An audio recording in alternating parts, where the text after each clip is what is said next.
Well, hello and welcome again to our Association of PEMF Thursday Live.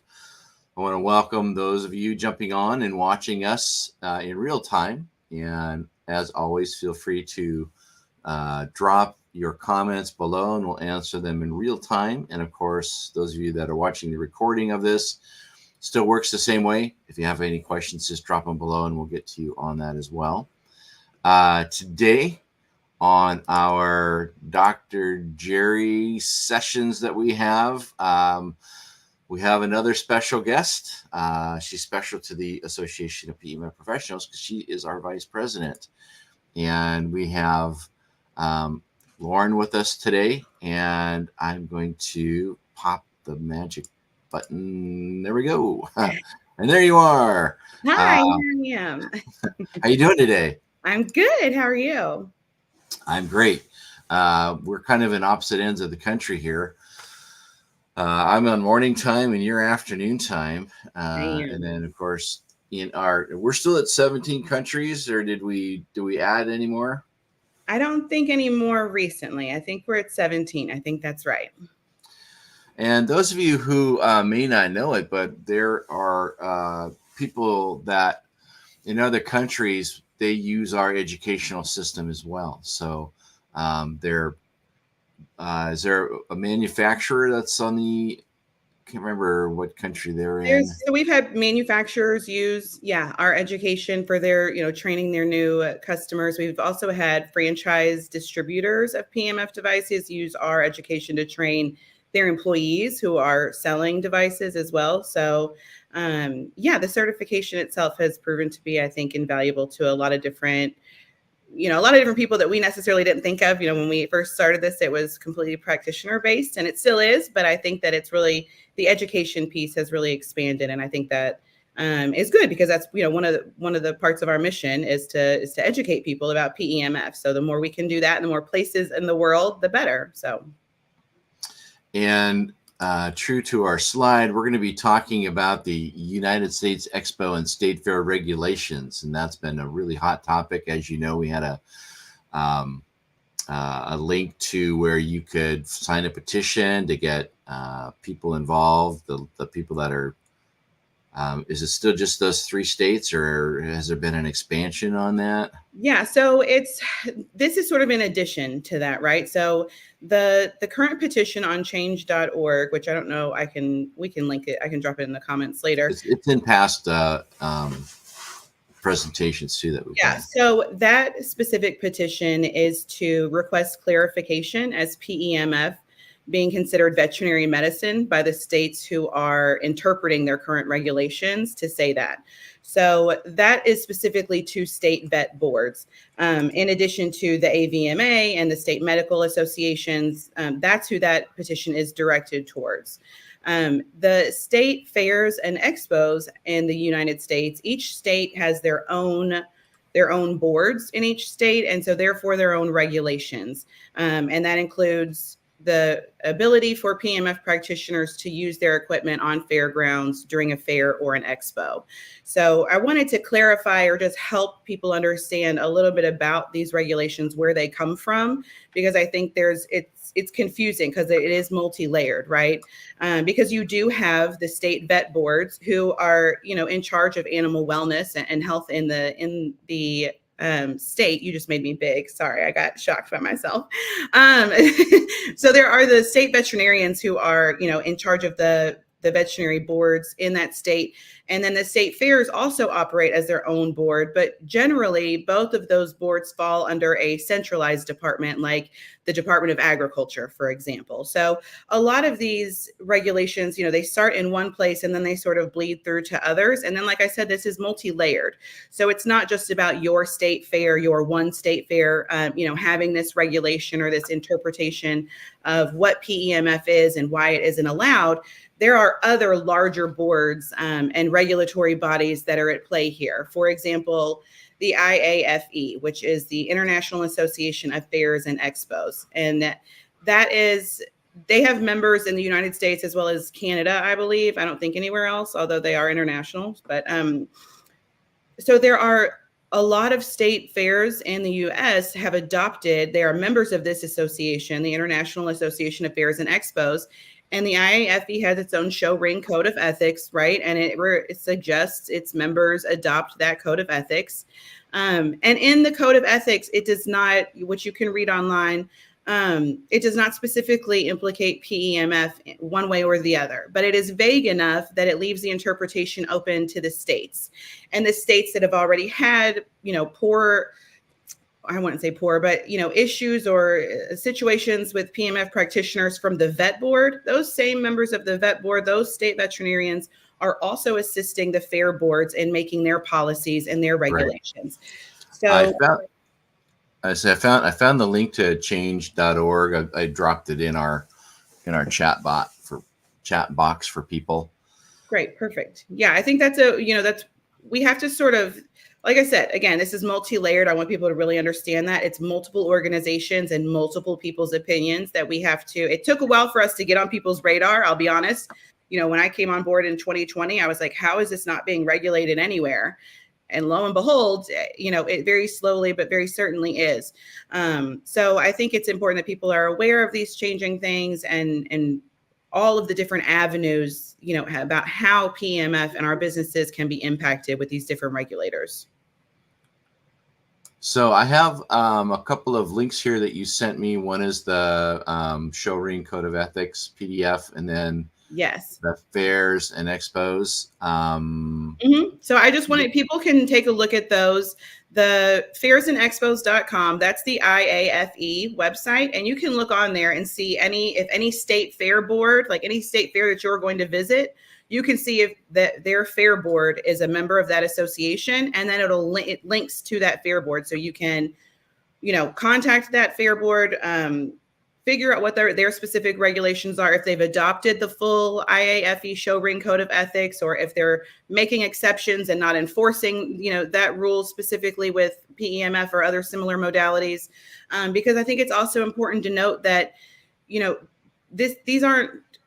these aren't laws necessarily, right? These are self-adopted regulations that state fair boards and vet boards have taken on at the advice of organizations like the AVMA and the IAFE, so that they can, better run a credible event and something that is protected. So I understand sort of where it's coming from, but I think, we also all have to understand sort of, again, how multi-layered the issue is. Right. Now, in our discussion then, on our website, we have a blog post that kind of summarizes what we're talking about today. And you can definitely go there. The link is at the top of that slide. We can definitely add that in there as well on your stream today. And then again, those of you that are watching, if you have any questions, feel free to drop them in here too while we're live. And after we're done today, I'll be jumping in the members only for about a half hour if you have any questions there as well. But in this whole system, Lauren was able to kind of distill some of the points that we want to talk about. And I'll just read number one here, and then you can comment on it. But it is important to reach out to the leaders of each event to secure compliant approval. These regulations are not law. They are policies that each event or state can choose to adopt or not. Yeah, sorry, go ahead. I didn't mean to interrupt you. I was going to say, how does somebody begin to do that? Like, who do they know who are the leaders? And who are the people who think they're the leaders? Yeah. So I think, you have to, you can Google the event that you're going to. You need to get on the event's website, and you need to find the contact us button and send, just a general inquiry, or if they have delegated people responsible for answering vendor or exhibitor questions, that contact information is usually on there. So I would start at the event level. I think you have to figure out what exactly is going on at the event, because what we don't want to see happen is people disregard, and I think this might be point number 2, so I might be getting a little bit ahead of ourselves, but I don't want people to disregard any rules or think that because they're ignoring what exists, that they can circumvent the issue by, establishing some kind of workaround. And that's not great, right? Like that really does hinder the credibility for the entire industry. If you know something, Right. you're not supposed to be doing something, you don't do it. That's very And basic. as we have seen in the past, if a PEMF provider is in a stall and they happen to say something out loud within earshot of somebody who finds that to be wrong, they can go to these people and have them shut down, where they have to just pack everything up and leave and never come back. Yeah, absolutely. If people are out there speaking and misrepresenting, what they can do, or if they don't have the credentials to support with the claims that they're making, or their device isn't approved in a way to support the claims that they're making, that's very dangerous territory. And it absolutely has gotten people shut down. And I think in general, again, it diminishes the credibility of the industry. So you have to realize, when you are taking money for a service, for providing PEMF, you are a business. And so you are responsible for ethical business practices, right? And you're responsible to us. You're responsible to us as the rest of the stakeholders in the industry, other practitioners, the manufacturers. This is why this even became an issue, is because not being able to go on fairgrounds is directly impacting practitioner business. People are losing revenue, and animals are losing out on basic wellness that has been a routine in a lot of cases in their care. Yeah. So those are sort of the big reasons. One of the travesties, I guess, is the board saying we just only want the vets to do it, and the vets are like, we don't have time. You've just put the burden on our shoulders, and they would rather people be, in our association, be part of this system. And again, that's why, I can't remember how many years ago we sat down and said, we got to create some sort of a educational system so that everybody's all on the same page, where it's best practices. And then that's where we got into the certifications. And that's how the AOPP was born, hopefully to be ahead of what we're starting to see. And we are. So we're in a great time as far as our national or international organization to be able to provide this. And that's why, kind of the talk today for those of you listening is, it's really important to be part of this. If you're not certified through the manufacturer of your product, to have a national certification through our organization, and then also to have the insurance, what we talk about on our website, where you can go and click and be, have site insurance and have your business license and have all of that. And now you've got the complete package. And I think that's really all they're looking for, is that, number one, you're not just somebody who bought a machine and now you're like, oh yeah, I'm just going to put it on somebody or put it on an animal. That you've gone through protocol, being taught by the experts in the field. Yeah. And that's the word that we're trying to get out too. Yeah, I agree. I think that the concerns from the boards are very basic, and there's really just two issues. They, number one, don't understand what PEMF is, or they feel like PEMF practitioners are overstating what they can do, and they take issue with that. Or they don't understand what PEMF is, and they don't feel like the practitioners are educated enough to be utilizing the level of equipment that they have. Those are the issues. And I feel like the AOPP has, answers to both of those. So engaging in the conversation, having the conversation with these regulators is what we want to do.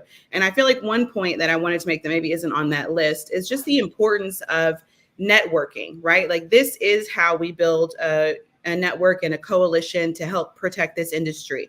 If you know someone on these boards that, disagrees with the interpretation of the rules and is willing to speak with us, to engage with us, to put that in writing, we need all of these things. All of these have to be collaborative actions that we each have to take. So it has to be both of us. The AOPP can't write, one or two letters or emails to each board and think that the problem is just going to go away. That has been the case in the past. It hasn't been an issue, a blanket issue across states, but it is now.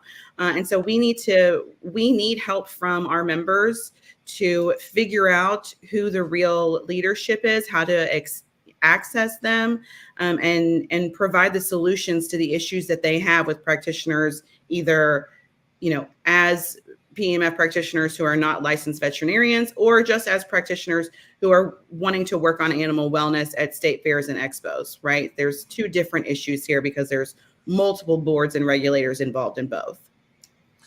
So I have a show ring code of ethics link. Can you talk a little bit about what that is? I'm going to drop that in the so that's what we chat. were talking about a little bit earlier. That's from the International Association of Fairs and Expos. So that is what they put out to their members, and their members are state boards, or I'm sorry, state fair boards. So the Illinois State Fair Board, the Oklahoma, I mean, there's literally tons of them. So you can, Right. like I said, you can visit their website and see if your fair board or the fair that you're attending is on that website. But so most of those fair boards are adopting this show ring code of ethics that the IAFE put out. And you can read it. It's not very long at all. I think it's 2 pages. It's very basic. But like I said, it's written in a way that is vague enough that the interpretation has been that it includes PEMF.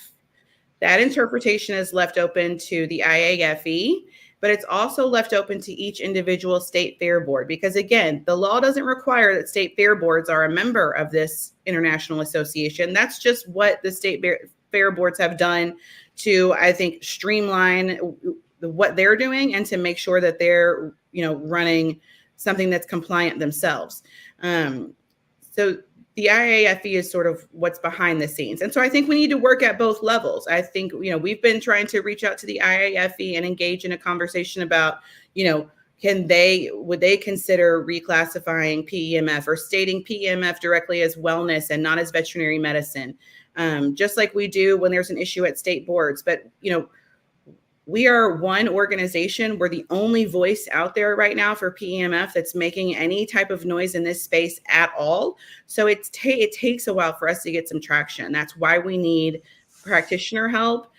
With your voices there at every event that you're attending, you should be talking to leadership and making sure they know what PEMF is and what it's not, and how they've been educated and the expectation, that they have for the industry themselves. All of those things. We need everyone to be working on this at multiple levels. And those of you that are members, this is why we love it when you renew and you stay with us. And those of the of you that are thinking about joining, this is one of the reasons why we suggest you do, because we can go to these boards and say we are so many members strong. I mean, as our numbers increase, we become a much stronger voice of people. And the larger our membership gets, the stronger we're able to, I hate to say it, but the stronger we're able to politically help change these things to our favor, where you can get out and do these events and not be knocked down or knocked out by. And it's usually that the people that are, they don't really know what the device is or what it's all about. So they would rather just play it safe and just say no across the board. But if we can get in and educate and say, this is what this device is, this is what it does. We're not injecting anything. We're not making anything numb. It's all best practices.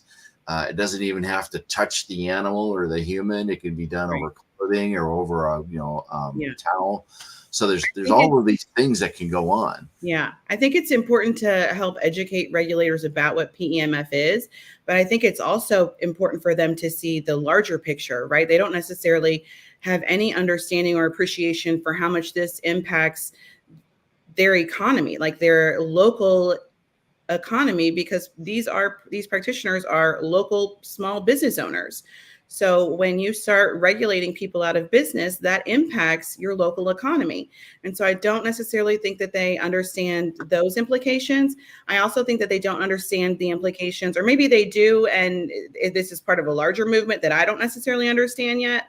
But, our practitioners, by and large, are there to support veterinarians. And so many of our practitioners work with veterinarians who say, I can't do this, and there's no reason for me to be doing this. It's great to have, this level of care and wellness supplied at the level that your practitioners are doing it, because this isn't something that we can take on. There's already a shortage of veterinarians. There's already, a predicted shortage for the next 20 years or something ridiculous. So this is only going to exacerbate that problem if you start taking things like this out of the hands of, well-educated and well-meaning people who are trying to, make this a profession because they're passionate about animals. And And so I another think that's grassroots part of it effort. too.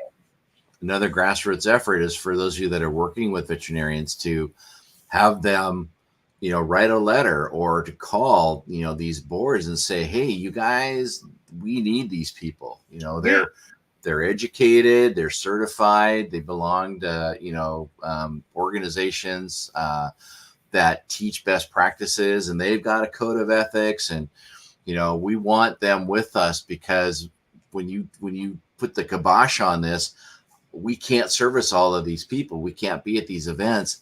right. These people are okay, and it's not medicine, so they don't need a vet license, or they don't need to be a vet in order to do it.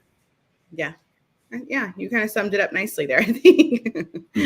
For such a complicated and complex sort of issue that it's become.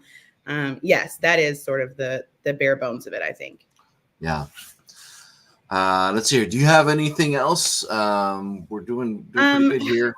I think that the last thing, and I think maybe the blog discusses this, or one of these other solutions on furthering the conversation was, while these regulations are in place, and clearly they're not going to change overnight, set up your business and the expectations of your customers so that they understand that you're legally not allowed to service their animal on a fairground, or you can't answer specific questions about that would include diagnosing or treating or things like that. We have to all start setting that expectation, and that is different. There have been, practitioners have been able to make claims and sort of allude to things in a much freer way than they have before, and that's changing. And so I think the more people that are aware of that, and practitioners that are ready and willing to make those changes to their business on the front end and set that expectation up for their customers, that this is something that obviously provides wellness for your animal in pre-event and post-event recovery. There's research to support all of that. So I don't want this to be a nail in the coffin by any means, but I also know that it hits a lot of people's businesses. So it's something that we're still going to continue to fight for. Let's see here. I dropped in the Facebook page and also on YouTube. So there's the link, and you guys can click on that and see it. We have, of course, we were talking about the fairs and expos. Link is available there too. And those of you who haven't signed the petition, there's the change.org. And the last one is the code of ethics. And that's also down below too. So those of you what's that? All of the things. We have all the links. All the links are down below. And just real quick, if any of you that are live right now, if you have any questions or comments you want to throw our way, we'll hear just for a few more minutes and we can answer those. While that's happening, I want to talk a little bit about some of the things that we have. Of course, is our newsletter, In the Loop. Lauren puts this out every quarter. We've got the summer one still. If you are a member, you haven't seen it yet, get it. We'll show you where it is in your membership. Should have been emailed to you as well. If you're thinking about joining, these are some of the things that are going on. And of course, our big event in October, our PEMF Con, October 16 and 17, it's virtual. So you can participate while you're on your horse, I guess, right? Anywhere. You've got strong enough Wi-Fi. Anywhere you may be, it doesn't matter. That's the beauty about virtual, right? So it is going to be virtual. If anyone attended last year, it was on the platform Zoom, and it will be on Zoom events again. So you will have to have a Zoom account to register, but we'll put out links and whatnot when tickets are available. I'm excited this year because we're expanding sort of the exhibitor booth area. So we have virtual exhibitors, manufacturers, and distributors from all over the world. We'll have speakers that are talking about everything from the latest technology to the latest research. And really just, I think, an overall a good sampling of what's going on in the PEMF industry. So I'm excited about it. Yeah. And sign up in that newsletter to get more information. You just drop your email in there and we'll send you an email when more details are available, which should probably be within the next week or so. And then tickets should go on sale soon. Do you have to be an AOPP member to go to PEMFCon? No, you don't, but there will be a reduced price for AOPP members. So join now so that when tickets go on sale, you are already a member and you can get the reduced price. Awesome. Let's see here. Anything else? Did I miss anything? You have any other comments on what's going on?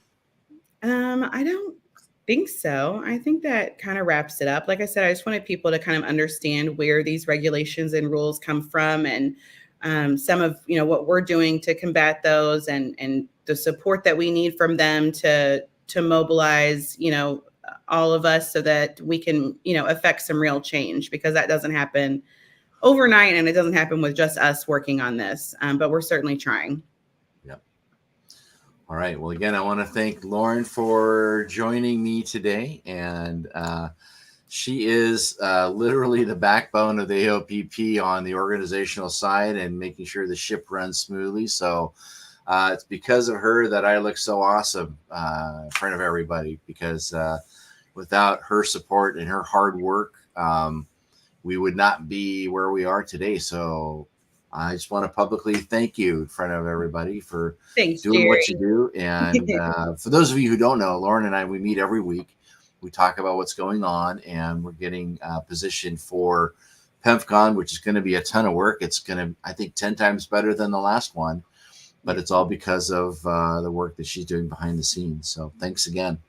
Thank you. It's so nice. I appreciate the support. You bet. So I'm going to drop you into the remote side while I finish up here. Again, those of you that are here watching us, you can become a part of what we're doing today by liking and sharing, and us on all of these things. And we've got a little pop-up here. Deborah, thank you. Thank you both for spearheading our association. You are so welcome. We're glad to be a part of it. As a user myself of PEMF devices, it's just been important to have all of this set up and done for everyone. Those of you who are members, we have a members only Facebook. We also have Facebook page as well, but we have a members only, which is where I'll be hanging out for about 15, 20 minutes here after we're done. If you have any questions you want to ask that you don't want to see posted here, and those of you that are wondering who we are, what we're all about, on our website is our code of ethics.